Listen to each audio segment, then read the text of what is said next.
مولا کائنات مولا علی کرم اللہ تعالی وجہ الکریم کی بارگاہ میں ایک شخص آتا ہے، سوال کرتا ہے، حضور میرے سوال ہیں، آپ مختصر جواب دیجئے۔ یہ ارشاد فرمائیے قریب کیا ہے، قریب تر کیا ہے؟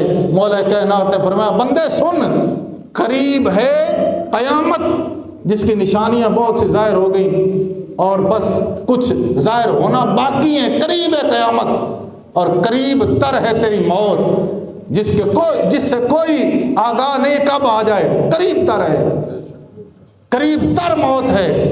لیکن بندہ کہتا ہے کہ ابھی کیا عمر ہے میری، ابھی تو 25 سال ہوئے، میرا تو پلان جو ہے وہ 50 ایئرز کا پلان باقی، ابھی منصوبہ بندی ہم 50 سال کی کرتے ہیں، 50 سال کی، پتہ 1 منٹ کا بھی نہیں ہے، ساما 100 برس کا، پل کی خبر نہیں ہے، پل کی خبر نہیں ہے۔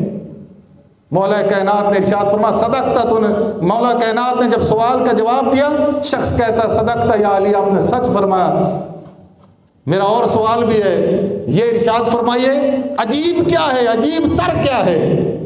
مولا کائنات جو کہ شہر علم کے دروازے کی حیثیت رکھتے ہیں، آپ نے ارشاد فرمایا بندے سن، تو نے سوال کیا عجیب کیا ہے، عجیب تر کیا ہے؟ سن، عجیب ہے یہ دنیا، عجیب ہے یہ دنیا، اور عجیب تر ہے اس دنیا سے محبت کرنے والا، عجیب تر ہے اپنے ہاتھوں سے کفن پہنا کے، اپنے ہاتھوں سے مٹی برابر کر کے، اپنے ہاتھوں سے لحد میں اپنے پیاروں کو اتار کے بھی موت کو بھول جاتا ہے، دنیا سے دل لگا کے بیٹھا ہے۔ کتنا عجیب بندہ ہے یہ، عجیب تر ہے یہ بندہ، عجیب، دنیا تو عجیب ہے ہی، لیکن اس سے محبت کرنے والا بڑا عجیب ہے۔ کہنے لگا صدقتا یا علی، آپ نے سچ فرمایا، مجھے یہ ارشاد فرمائیے، یہ ارشاد فرمایا مشکل کیا ہے، مشکل تر کیا ہے؟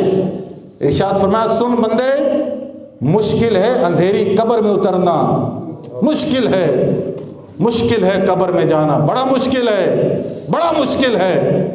اللہ نے کوئی نظام ایسا نہیں رکھا کہ قبروں میں جانے والے بھی بتاتے کہ کتنا مشکل ہے، لیکن بہت مشکل ہے، اور فرمایا مشکل تر ہے بغیر نیک اعمال کے قبر میں جانا۔ بندے نے تیاری کوئی نہیں کی، موت کی تیاری کوئی نہیں کی، پتہ ہے کہ کب بلاوا آ جائے، تیاری کوئی نہیں کی۔ چوتھا سوال عرض کرتا ہے حضور یہ فرمائیے واجب کیا ہے، واجب تر کیا ہے؟ فرمایا بندے واجب ہے کہ بندہ گناہوں سے توبہ کرے، توبہ کرے، ڈرتا رہے اللہ سے، اللہ سے ڈرے۔